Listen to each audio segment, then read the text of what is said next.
but there's another story that I wanted to talk about. We talk about minorities in the United States, and typically that's code for African Americans and Latinos more marginally, and I don't mean that in a negative sense. I mean just numerically. That also includes Asian Americans, and in some cases women are referred to as minorities. I think that has by and large changed. But there's been, and Hispanics, but there's been very little discussion of Native Americans.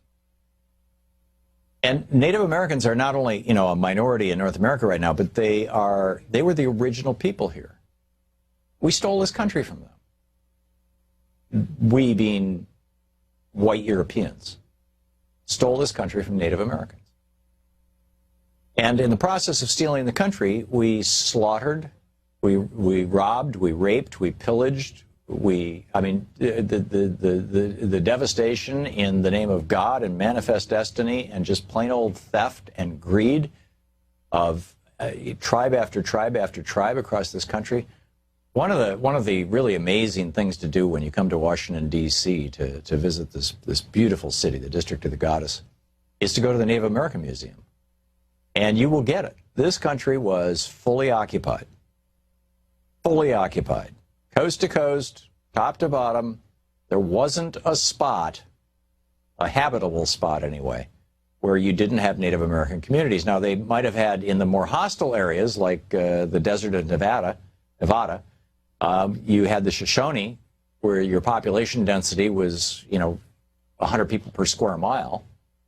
Whereas in what's now New Orleans, you had, a city, right? The mound builders in the southeast, very fancy, large, sophisticated cities. So we had, there's extraordinary diversity in Native American communities across the United States, but they were stable, they were solid, they'd been here for 10 to 23,000 years. And we made every attempt to destroy their culture, to outlaw their languages, to murder them, to poison them, to give them infected blankets with smallpox. We killed off millions of them with influenza and syphilis and diseases that we brought with us from Europe. And now there is a LAKOTA prophecy that is being fulfilled that is scaring the living bejesus out of Lakota people in South Dakota. And I don't know if you saw this story in The Guardian. I've been reading The Guardian more and more as opposed to other newspapers, because it just does such a great job of both covering American news. They have a very, in fact, more The Guardian's a British-owned newspaper, but more Americans read The Guardian than Brits. It's one of many newspapers in Britain. It's one of the only in the United States, I think, that actually is not somebody's mouthpiece, And they have this extraordinary story at theguardian.com titled, "We Are the Protectors, Not Protesters. Why I'm Fighting the North Dakota Pipeline." And I just wanted to share with you some of this. This is from Ayuskin American Horse, is his name. He lives in Cannonball, North Dakota. And here's what he has to say. This is important stuff. "Our elders have told us that if the Zuzeska sape, also known as the black snake, comes across our land, our world will end. Zuzeska has come in the form of the Dakota Access Pipeline, and so I must fight it. I am Sikangu Ogallala Lakota, born in Rosebud, South Dakota, and writing from the front line of the movement against the pipeline in Cannonball. I have been holding this ground with my Standing Rock Sioux tribe relatives since the spring. I am defending the land and water of my people as my ancestors did before me. The $3.8 billion pipeline project is proposed to carry approximately 470,000 barrels a day of fracked oil from the Bakken oil fields, 1,172 miles through the country's heartland to Illinois.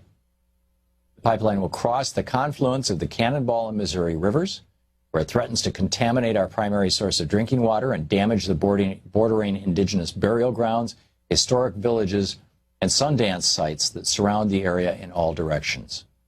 Those sites that were not desecrated when the area was flooded in 1948 by the construction of the Ojai Dam are now in danger again. This week, writes Ayeskan American Horse in The Guardian, and I strongly recommend you check this article out.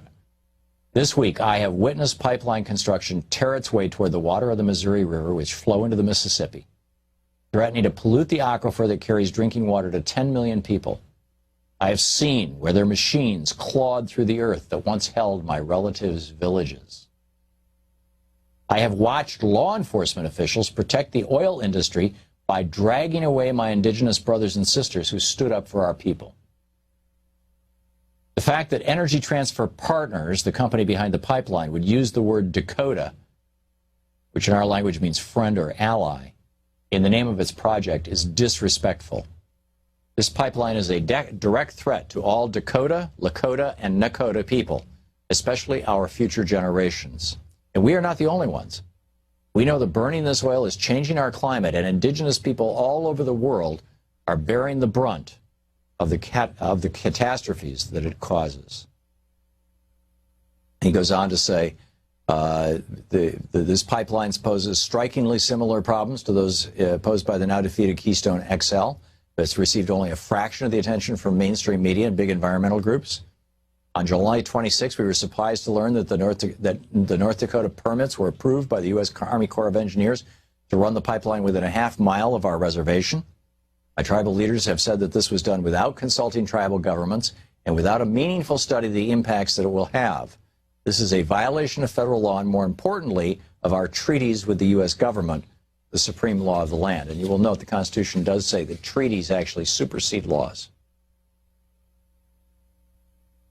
He talks about how this historic battle is bringing together various tribes, the Ojibwa relatives from the Great Lakes, he says relatives from Crow Creek, Cheyenne River, Yankton, as well as Dene and Ponca relatives from the south, the Papa, the tribal band of Standing Rock, are now joined by the Ogallala from Pine Ridge. So Native Americans from all over the country, and my apologies for mangling names. He said, to have all this unity of tribes standing together in solidarity before my eyes is a beautiful sight. Our tribes now live together, eat together, and pray together on the front lines. We are not protesters. We are protectors. We are peacefully defending our land and our ways of life. We are standing together in prayer and fighting for what is right. We are making history here. We invite you to stand with us in defiance of the black snake. Now, isn't this amazing that these people have a prophecy? The Lakota people have a prophecy that when a giant black snake goes across their land, which is what this pipeline is, that our world will end. It's incredible. So, learn about it, get involved with it. We're going to try and get, next week, we're going to try and get some guests on from this group, from the people fighting the pipeline, both here on this radio show and also on the TV program. I want to push this thing. I think that this is a big deal, and we need to do something about it now.